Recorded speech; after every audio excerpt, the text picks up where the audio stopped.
Autorité du croyant, épisode 15. Il est temps de sortir de la passivité spirituelle. Trop de croyants vivent encore comme des mendiants alors qu'ils sont héritiers d'un royaume glorieux. Dieu ne nous a jamais appelés à subir les circonstances, mais à régner sur elles. Dans cet épisode, nous allons approfondir une vérité puissante. L'autorité que Christ a confiée à chaque croyant n'est pas un simple concept religieux. C'est une réalité spirituelle vivante. Tu n'as pas été sauvé pour être dominé, mais pour dominer non pas les hommes, mais les forces du mal, la peur, la maladie, et tout ce qui cherche à te voler ta paix et ta destinée. Aujourd'hui, le Saint-Esprit veut te réveiller à ta véritable position en Christ. Tu es assis avec lui dans les lieux célestes, au-dessus de toute domination et de toute puissance. Alors ouvre ton cœur, car ce message va t'équiper, t'affermir et t'armer pour marcher avec assurance dans l'autorité du croyant.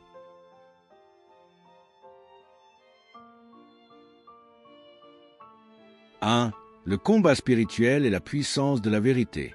Bienvenue sur Esprit Vivant TV, une chaîne consacrée à la vérité de l'Évangile. Aujourd'hui marque la fin de ma 3e semaine d'enseignement sur l'autorité du croyant. Le sous-titre de cet enseignement est « Ce que vous n'avez pas appris à l'Église ». En effet, ces vérités sont rarement enseignées de manière complète. Certaines églises proclament fidèlement tout le conseil de Dieu, mais dans l'ensemble, beaucoup de chrétiens ignorent l'étendue de l'autorité qu'ils ont reçue en Christ et la manière de l'exercer. Tout au long de cette semaine, j'ai montré certaines limites et conditions liées à cette autorité. Votre autorité s'arrête au seuil de votre propre volonté. Vous n'avez pas autorité sur les autres personnes. Vous avez l'autorité pour chasser les démons. Certes, mais il faut aussi comprendre pourquoi un démon domine une personne.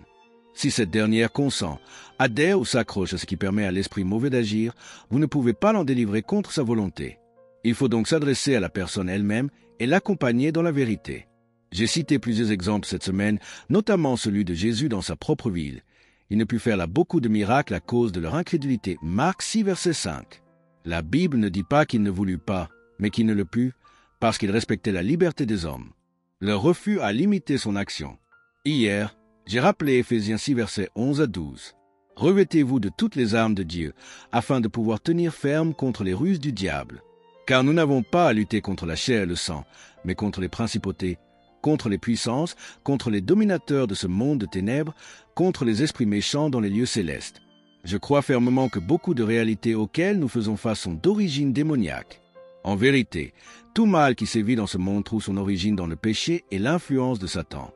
Cependant, il ne faut pas négliger non plus la chair, notre nature charnelle, qui est parfois le premier problème.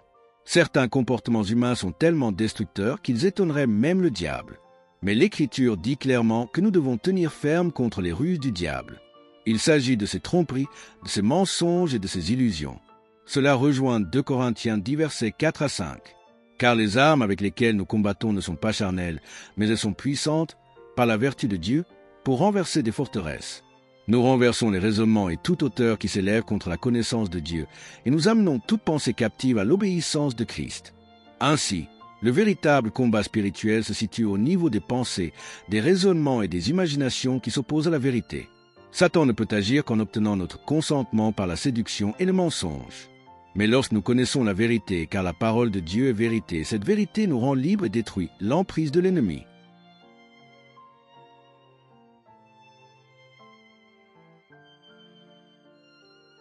Si cet enseignement t'a parlé et que tu veux absolument découvrir la suite, écris-le dans les commentaires.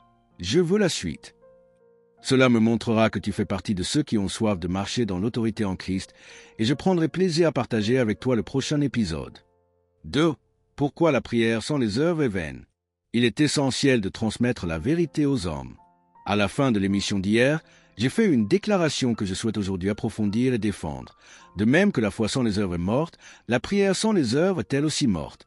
Je sais que cela peut heurter certaines sensibilités, notamment parmi ceux qui s'adonnent au combat spirituel et qui, pour toute action, s'enferment dans leur chambre, jeûnent, prient, lient et délient, croyant ainsi que la nation reviendra à Dieu et que toute impiété cessera. Ils voient ce qui est imposé à nos écoles, à nos enfants, et se contentent de prier et de déclarer des liens spirituels. Mais jamais ils n'iraient participer à une réunion du conseil scolaire, ni protester, ni se lever pour défendre la vérité. Certains ne votent pas, et d'autres, même en votant, choisissent encore des dirigeants qui favorisent cette mentalité contraire à Dieu. Ainsi, ils prient beaucoup, ils jeûnent, ils lient et délient, mais ils ne passent pas à l'action. Or, cela est une erreur. Le combat spirituel ne se situe pas seulement dans les lieux célestes. Les principautés et puissances agissent à travers la manière dont les hommes pensent et vivent. Permettez-moi d'illustrer cela. Certains, en m'entendant, diront que je suis contre des personnes ou que je prêche la haine. Il n'en est rien. Je crois fermement que Dieu aime chaque être humain et désire que tout soit sauvé.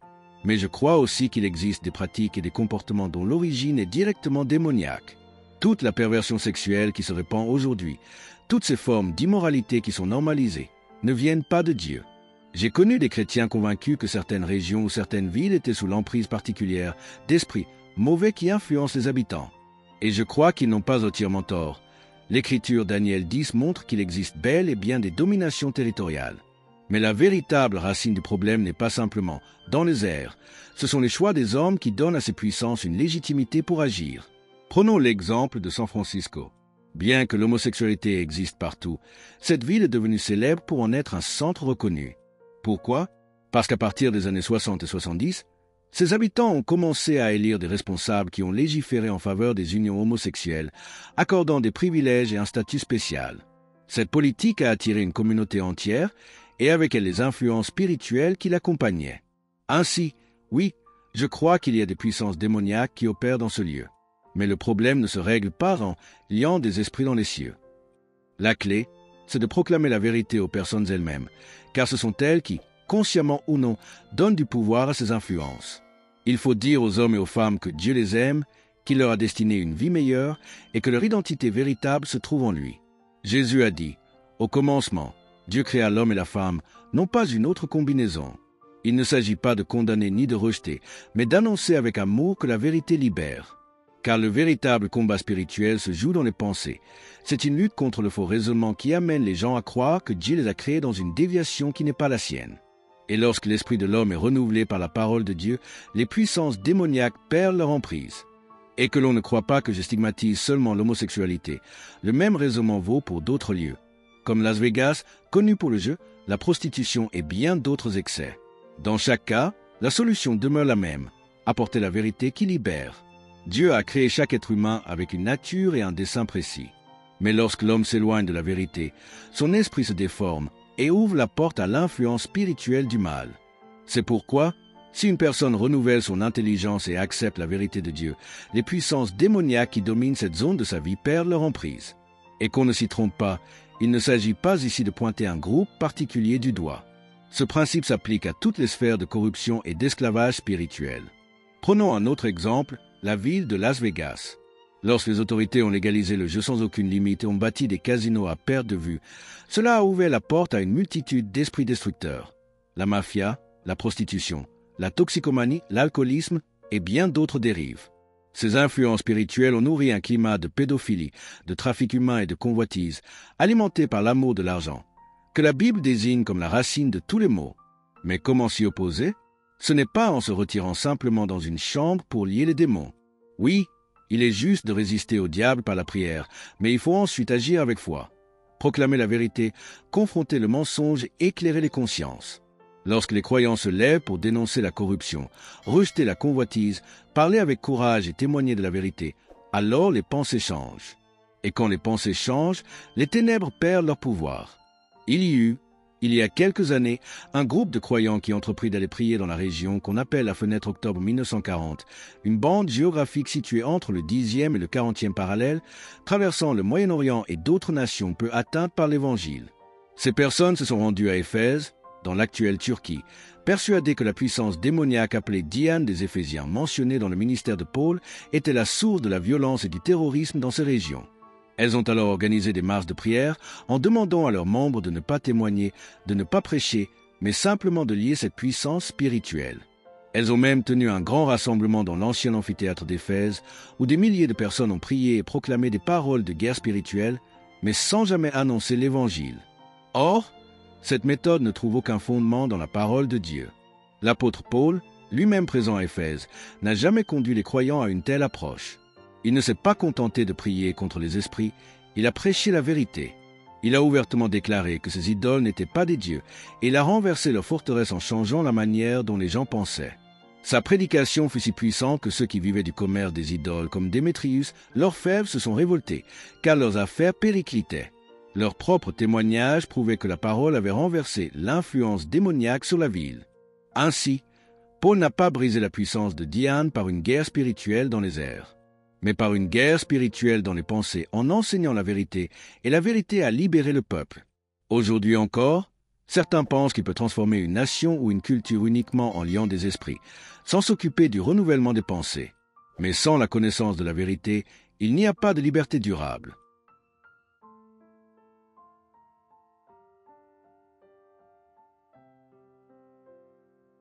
Si les messages de l'Esprit Vivant TV bénissent ta vie, alors soutiens cette œuvre. Abonne-toi, active la cloche et partage autour de toi pour que la parole touche encore plus de vie. Tu peux aussi nous soutenir à travers les options disponibles sur YouTube. Les super thanks, les super chats pendant les directs, ou encore tes dons volontaires, selon ce que Dieu met sur ton cœur. Chaque geste compte. Tu n'aides pas seulement une chaîne, tu participes à l'expansion du royaume de Dieu. Merci pour ton amour, ta prière et ton soutien fidèle.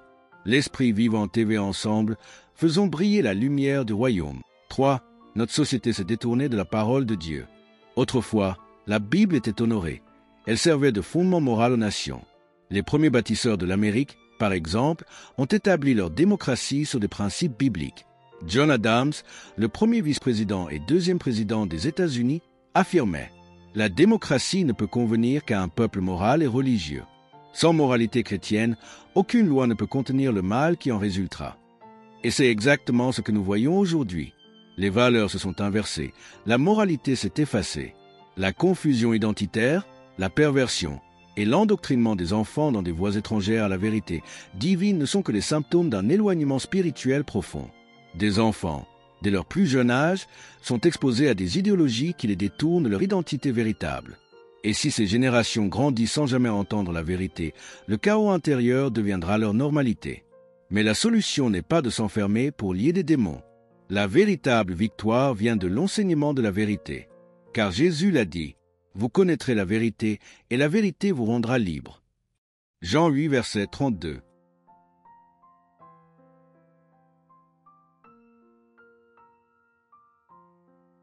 4. L'amour véritable exige la vérité.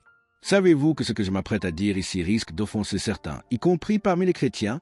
Beaucoup reconnaissent intérieurement que ces paroles sont vraies, mais pensent qu'il ne faut pas les exprimer ouvertement. Ils préfèrent rester discrets, prier en silence et dire simplement aux gens qui les aiment sans jamais confronter le mensonge ni s'opposer à l'erreur. Pourtant, dans Romains 12, verset 9, l'Écriture déclare « Que votre amour soit sans hypocrisie. Ayez le mal en horreur, attachez-vous fortement au bien. » Cela signifie que l'amour véritable ne peut être hypocrite. Aimer sans dénoncer le mal, c'est dissimuler la vérité.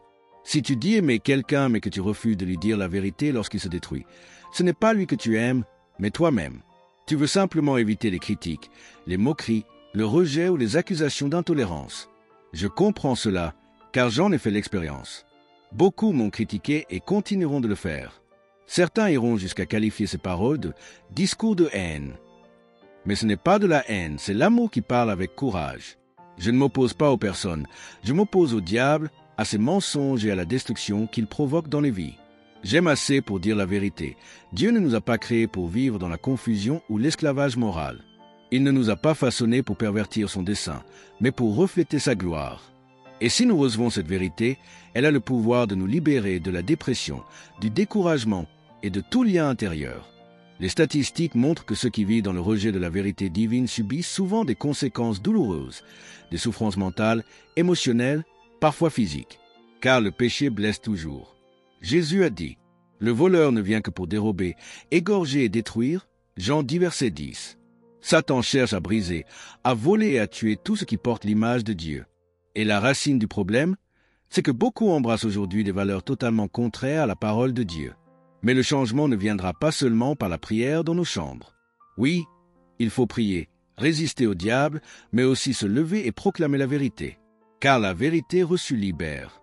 C'est ainsi que l'on exerce l'autorité spirituelle. Non pas en se murant dans le silence, mais en parlant avec amour et conviction. Il existe aujourd'hui un mouvement spirituel qui réduit l'autorité du croyant à une simple prière cachée, sans jamais affronter publiquement le mensonge. Mais une autorité silencieuse est une autorité affaiblie. Il faut oser dire la vérité, car seule la vérité rend libre. Jean 8, verset 32. Je sais que ce message suscitera des réactions et des critiques. Certains diront que je n'aime pas les gens, mais c'est justement par amour que je parle. L'amour ne consiste pas à approuver tout, il consiste à vouloir le meilleur pour l'autre, même si cela dérange. Dans Matthieu 22, Jésus dit « Tu aimeras le Seigneur, ton Dieu, de tout ton cœur, de toute ton âme, de toute ta pensée et de toute ta force. Et tu aimeras ton prochain comme toi-même. » Ce commandement est tiré de Lévitique 19, verset 18, mais pour bien le comprendre, il faut aussi lire le verset précédent. « Tu ne haïras point ton frère dans ton cœur, tu reprendras ton prochain, et tu ne porteras pas de péché à cause de lui. » Le véritable amour, c'est celui qui ose avertir. Si tu vois ton frère marcher vers sa perte et que tu restes silencieux, ce n'est pas de l'amour, c'est de l'indifférence. Mais si tu l'aimes comme toi-même, tu lui dis la vérité, même au risque d'être rejeté. Sortir un texte de son contexte, c'est trahir son sens. La Bible enseigne que l'amour sincère est le mal et s'attache au bien. Et comme le dit Éphésiens 4, verset 15, il faut dire la vérité dans l'amour. Je parle donc avec amour. Si ta manière de penser ou de vivre est contraire aux Écritures, sache que cela t'expose à la destruction. Mais la bonne nouvelle, c'est qu'il y a une issue. Le renouvellement de ton intelligence, l'accueil de la vérité, t'ouvre la voie de la liberté. Lorsque tu t'éloignes de la parole de Dieu et que tu embrasses des valeurs opposées à la sienne, tu laisses le diable entrer dans ta vie. Et son but reste le même, voler, tuer, détruire. Mais Dieu t'aime trop pour te laisser là.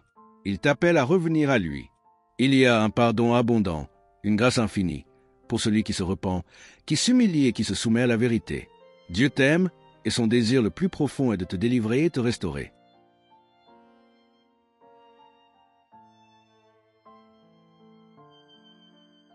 Bien-aimé, tu as été créé pour régner, non pour subir.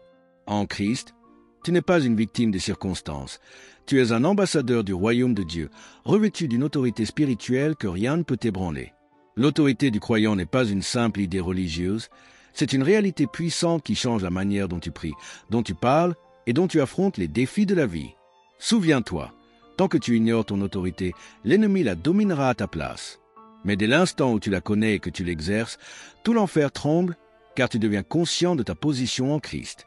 Alors marche dans cette vérité. Ne laisse plus le doute ni la peur te retenir. Parle avec foi, agis avec assurance et vis comme un fils, non comme un esclave. Tu as reçu le pouvoir de lier, de délier, de déclarer et de manifester la victoire de Dieu sur la terre. Si cette série t'a béni, je t'encourage à revoir les épisodes précédents et à ne pas manquer les prochains enseignements. Chaque épisode t'amènera plus loin dans la compréhension et la manifestation de ton autorité en Christ. Abonne-toi à la chaîne, active la cloche de notification et partage ce message autour de toi pour que d'autres découvrent eux aussi la puissance de leur position en Christ. Reste connecté, car la révélation continue et la victoire est déjà tienne.